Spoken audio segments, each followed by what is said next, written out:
ஒரு போர்க்களத்தை சார்ந்த படத்துல எந்த விதமான ரத்த காட்சிகள் இல்லாம, கொடூரமான காட்சிகளும் இல்லாம, ஆனா அந்த டைம்ல ஏற்பட்ட மனவலியும், அதோட படபடப்பையும், பரபரப்பையும், அங்க நடந்த அத்தன வலியையுமே, அந்த மாரி காட்சி அமைப்பு எதுவுமே இல்லாம கடத்த முடியுமா?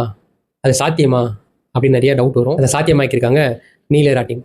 இந்த படத்தோட ஒன்லைன் என்னன்னு பார்த்தீங்க அப்படின்னா, விடிஞ்சா கல்யாணம் அப்படின்னு இருக்கிற சூழல்ல அந்த அதுக்கு முந்தின நாள் நைட் வந்து அந்த வீட்டை இந்திய ராணுவ படை வேற வழி இல்லாம கையகப்படுத்துறாங்க. ஏன்னு கேட்டா, அவங்க எதிர்த்து சண்டையிட வந்த போராளிகள் அந்த வீட்டை சூழ்ந்துடுறாங்க. ஸோ அவங்க 2 பேருக்கும் மடியில ஒரு பெரிய ஒரு பதட்டமான சூழ்நிலை உருவாகுது. அவங்களுக்கு விடிஞ்சா கல்யாணம் ஆகுமா? ஆகாதா? இந்த குடும்பம் யாரு? இவங்களுக்கும் அந்த போராளிகளுக்கு ஏதாவது சம்மந்தம் இருக்கா? இந்திய ராணுவ படை அமெரிக்கா வந்துட்டு ஏன் போர் புரியுறாங்க? என்ன சூழ்நிலை உருவாக்கியிருக்காங்க? இந்த இரவு விடியுமா? விடிஞ்சா நல்லதா விடியுமா? அப்படின்றத ஒரு லாங் நைட், அதுதான் நீலிரான்ற டைட்டிலுக்கு வந்து அர்த்தம். ஸோ அதை வந்து நம்மளுமே அந்த லாங் நைட்டை ஃபீல் பண்ண வச்சு தான் இந்த படத்தோட சக்ஸஸ் நான் நினைக்கிறேன். ஸோ எனக்கு இந்த படத்துல பிடிச்ச விஷயம் என்ன அப்படின்னா, இந்த படத்தோட டைமிங் முதல்ல. ஏன்னா 1.5 மணி நேரத்துல ரொம்ப அற்புதமான ஒரு படைப்பை அது என்ன மாதிரி ஒரு ஃபீலை இம்பாக்டா கொடுக்கணுமோ அது கொடுத்தது. ஸோ அந்த டைமிங் எனக்கு ரொம்ப பிடிச்சிருந்தது. 2வது இந்த படத்தோட பிளாட்.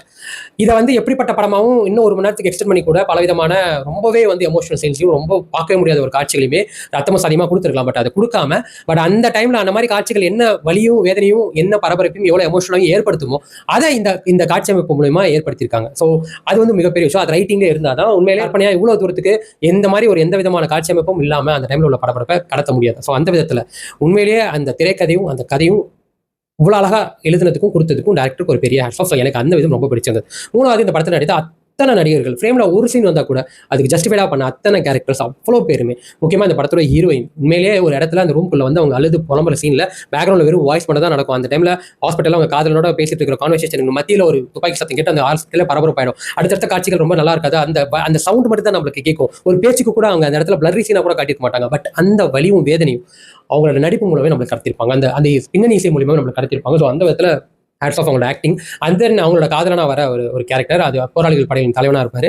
அவரோட நடிப்புமே பிரமாதமா இருந்தது. ஆர்மிக்கு ராணுவ படைக்கு கேப்டனா வர நவீன் சந்திரா அந்த மாதிரி கேரக்டர் ஏற்றுக்கணும்னு அவசியம் இல்லை. பட் ஏற்றுக்கிட்டு அது ரொம்ப பிரமாதமா நடிச்சிருந்தாரு, ரொம்ப பிரமாதப்படுத்திருந்தாரு. அது இல்லாமல் மற்ற கதாபாத்திரங்களுமே ரொம்ப ஜெனியூனா ரொம்ப நல்லா நடிச்சிருந்தாங்க. அதுக்கடுத்து இந்த படத்தோட இசை நிறைய இடங்கள்ல அமைதியா மட்டும் தான் மேம்படுத்தும். பட் அதை அவ்வளோ அழகாக பண்ணிருப்பாங்க. அந்த சத்தங்கள் எல்லாம், அந்த சவுண்ட் எஃபெக்ட்ஸ் எல்லாமே ரொம்ப நல்லா இருந்தது. ஸோ சினிமாட்டோகிராஃபி ரொம்ப பிரமாதமான வேலையை பார்த்திருப்பாங்க. அதுக்கடுத்து பார்த்தீங்கன்னா எடிட்டிங்கும் மற்ற டீமுமே சரி ரொம்ப நல்லா இருந்து ஒரு படம் 1.5 மணி நேரம் தான், ஆனால் அது கொடுத்த இம்பாக்ட் எனக்கு இன்னுமே இருக்கு. ஸோ 2-3 இயர்ஸ் தாண்டியுமே நம்மள அதை யோசிக்க உண்மையில அந்த படத்தோட சக்சஸும் எனக்கு அந்த விதத்துல பிடிச்சது. எனக்கு இந்த படம் ஓவராலா நீலிரா வந்துட்டு 100க்கு வந்து நான் 90 கொடுப்பேன். அப்பேற்பட்ட படைப்பு நிச்சயமா தியேட்டர்ல போய் பாருங்க. உங்களுக்கு அந்த டைம் வீணான டைமே இருக்காது. நீங்க அது வந்து கொஞ்சம் கூட ரெக்ரெட் பண்ண மாட்டீங்க. ஏன்னா இந்த மாதிரி படத்துக்கு தியேட்டர்ல போய் கொடுத்தாதான் அதுக்கான ரெகக்னேஷனும் அதுக்கான அர்ப்பணிப்பும் என்னை பொறுத்த வரைக்கும் பூர்த்தி ஆகும்ன்றதை நான் நம்புறேன். ஸோ உங்களுக்கு தொடர்ந்து இந்த மாதிரி சினிமா சம்பந்தப்பட்ட விஷயங்கள், பொலிட்டிக்கல் சம்பந்தப்பட்ட விஷயங்கள் தெரிஞ்சுக்கணும். சேனலை தொடர்ந்து ஃபாலோ பண்ணுங்க. See next time ஜெயகிராதகன்.